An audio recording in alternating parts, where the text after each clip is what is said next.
Dzień dobry Państwu. Dzisiaj zajmiemy się regeneracją odlewu żeliwnego, który ma około 100 lat. Jest to odlew ozdobny, który uległ pęknięciu w dwóch miejscach. Zapewne to żeliwo to mamy żeliwo typu płatkowego, najgorsze, szare. I tą regenerację możemy przeprowadzić za pomocą trzech elektrod. Elektrody niklowo-miedzianej, elektrody czysty nikiel i elektrody niklowo-żelaznej.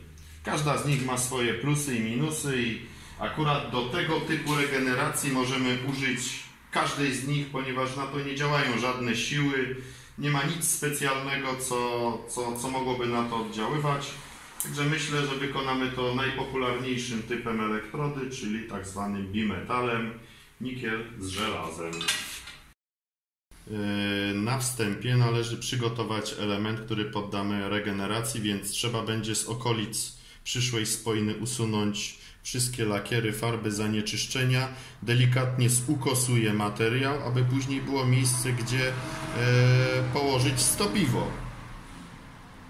Każdy kawałek, który wykonam, to są krótkie elementy, gdzieś około 4 cm, podzielę je na pół i wykonam je w ten sposób, że spoina szczepna z jednej strony, spoina szczepna z drugiej strony i od środka w dwie strony pojadę dwa ściegi krótkie, jedną w drugą stronę. Tutaj wykonam spoinę szczepną również z jednej strony, z drugiej, natomiast zaspawam to wszystko za jednym ruchem. Obydwie spoiny będą natychmiast po wykonaniu przekute młoteczkiem z zaokrągloną końcówką, tak żeby dodać naprężenia ściskające, które zniwelują nam powstałe podczas spawania naprężenia rozciągające. Także spoina powinna nie pęknąć. Pamiętajmy, że regeneracja żeliwa jest zawsze obarczona niebezpieczeństwem powstania kolejnych pęknięć, które powstaną w strefie wpływu ciepła, tam gdzie niestety materiał ulegnie przegrzaniu. Dlatego tak istotne jest, aby używać elektrod do tego przeznaczonych.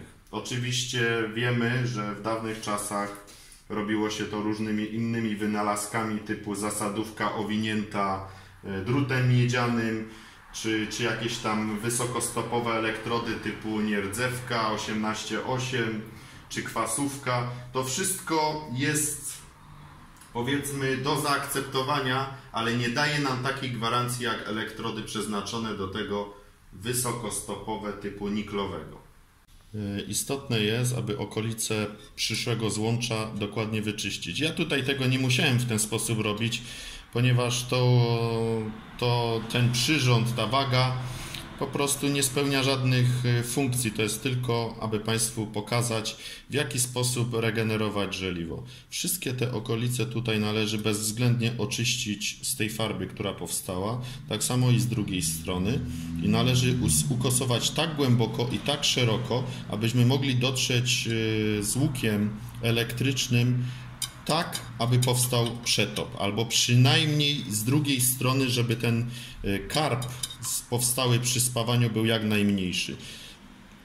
Cały problem w przeprowadzeniu tego procesu polega na tym, że będziemy spawać na bardzo niskich natężeniach, na najniższych natężeniach, jakie tylko jesteśmy w stanie osiągnąć tą elektrodą i naszymi umiejętnościami. Proces spawania. Wykonałem spoinę szczepną z tej strony, z drugiej strony, tak samo tu i tu. Tyle, że tutaj zacząłem spawać od środka w jedną stronę i od środka drugą stronę. Tutaj są dwie warstwy i jak widać są pokryte wgłębieniami. Te wgłębienia to właśnie młotkowanie, aby dodać naprężenia, które nie pozwolą pęknąć potem tej strefie wpływu ciepła temu materiałowi. Podobna sytuacja tutaj, tylko tutaj ze względu na krótki odcinek, który łączyliśmy, wykonałem to w dwóch przebiegach w jedną stronę. Co możemy zepsuć podczas czegoś takiego, regeneracji takiego żeliwa? Pomijamy rzeczy, które mogą być w odlewie, wady odlewnicze, pomijamy złe przygotowanie, czyli mówię tutaj o tym, że materiał może być nasiąknięty olejami bądź innymi organicznymi czynnikami, więc tak, jeżeli pospawamy z jednej strony do drugiej bez przerwy na wysokich parametrach, pojawią się pęknięcia. Te pęknięcia będą najczęściej tutaj, wzdłuż granicy pomiędzy materiałem dodatkowym a podstawowym. Tak samo jeżeli wykonamy to na zbyt dużych parametrach, również podczas stygnięcia pojawią się tutaj pęknięcia. Ta spoina cała nam odejdzie dosłownie od tego materiału. Ona się niejako odklei.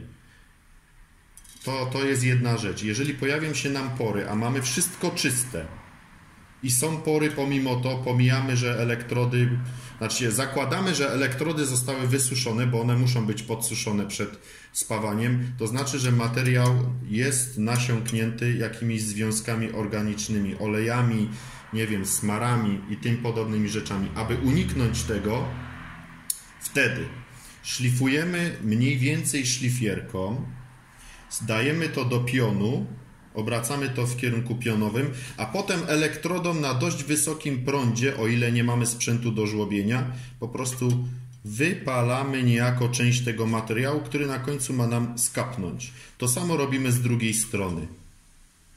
Czekamy, aż to wszystko ostygnie, delikatnie, ale naprawdę bardzo delikatnie zabielamy tylko te krańce i wtedy znowu wszystko powtarzamy, czyli spoina szczepna z jednej strony, z drugiej przy małym, przy większym elemencie oczywiście więcej tych spoin i od środka spawamy na boki naprzemiennie, młotkując i czyszcząc. Jeżeli źle wyczyścimy, to wtedy materiał nie będzie nam zwilżał ścianek, powstaną nam wtrącenia żużla, będzie je widać, bo ten żużel jest koloru takiego jasno-szarego i w tym miejscu materiał dodatkowy nie połączy się z podstawowym i to może być inicjator przyszłego pęknięcia. To nie nastąpi to pęknięcie od razu, tylko ono nastąpi później w trakcie po prostu korzystania z elementu, z urządzenia. Tutaj mamy przykład pięknie zepsutego elementu, wielokrotnie zepsutego elementu. To była kierownica do dokręcania czegoś tam w jakiejś maszynie i teraz tak, element wielokrotnie naprawiany, żeliwo nasączone prawdopodobnie olejem i co my tu widzimy? Z jednej strony mamy typowe pęknięcie martenzytyczne, materiał został podgrzany, a następnie fajnie wytworzył się martenzyt, ponieważ było spawane zapewne zasadówką, albo rutylówką, wytworzył się martenzyt ze względu na wysoką zawartość węgla i po prostu pękło.